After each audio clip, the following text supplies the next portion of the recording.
Alright, how's she going? Played a little with this motor today.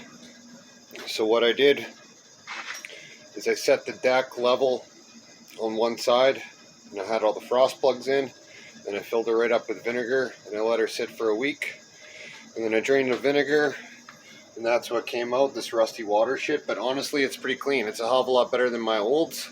I just kind of rinsed the vinegar out with some cleaner for now. I didn't have any old dirty frost plugs in there or anything like that, and no, it looks pretty good. All the oil galley plugs are out. I knocked them out from the back. There's a lot of plugs in these motors. So there's one, Ed's machine told me, there's one in there, then one here, here, and there is one on the oil filter adapter in there.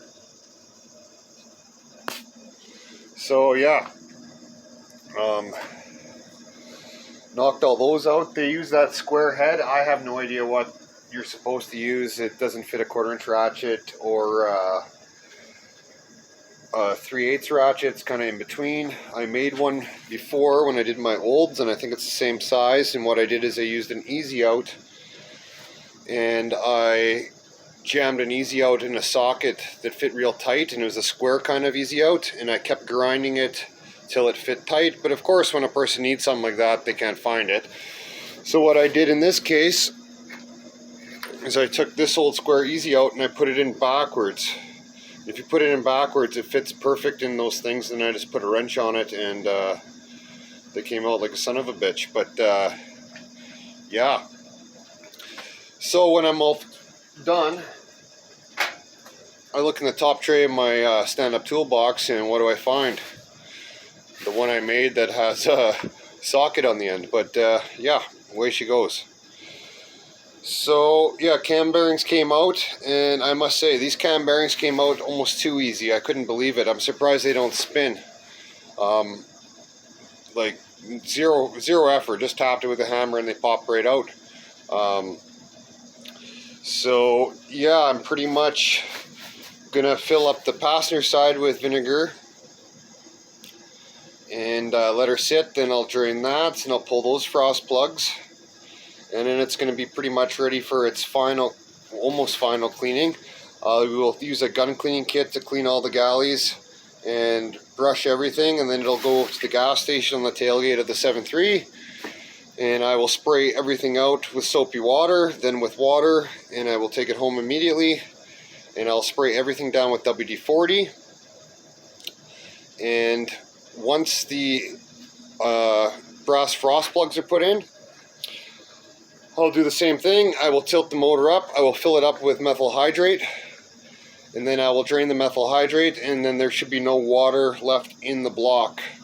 So when we hard block it, it should be good. And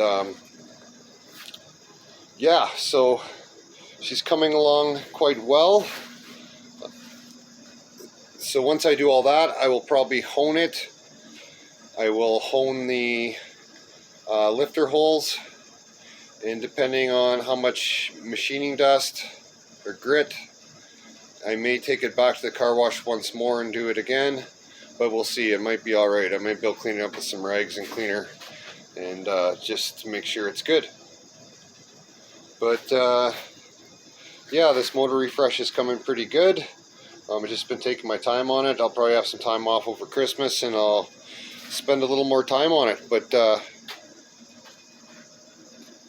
all in all, can't complain. Nothing stripped on me. Nothing got rounded. Nothing like that. All the plugs came out. So yeah, pretty good. But yeah, cam bearings came out very easy. So we'll put some frost plugs and core plugs, and I will get new galley plugs, brass ones with an Allen key or something like that, because I'm not using that bullshit square head again. And yeah, we should be making some progress here. So we'll put her back together. But yeah, nice little mills, I must say.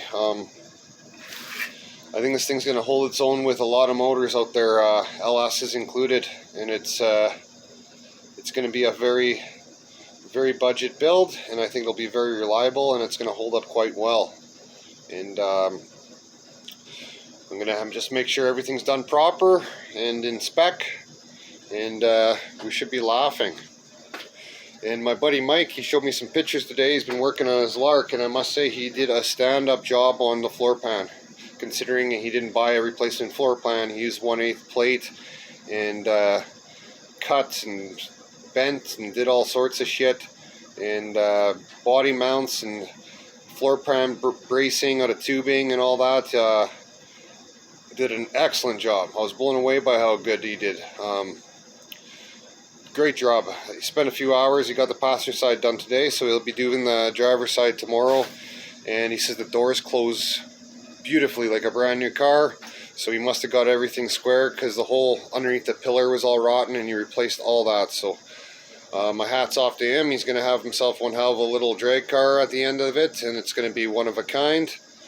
And it'll be Studebaker makes it, Mopar shakes it kind of thing. And it should run damn hard for what it is, and it's going to be as cheap as they come and still look respectable, and it will be safe.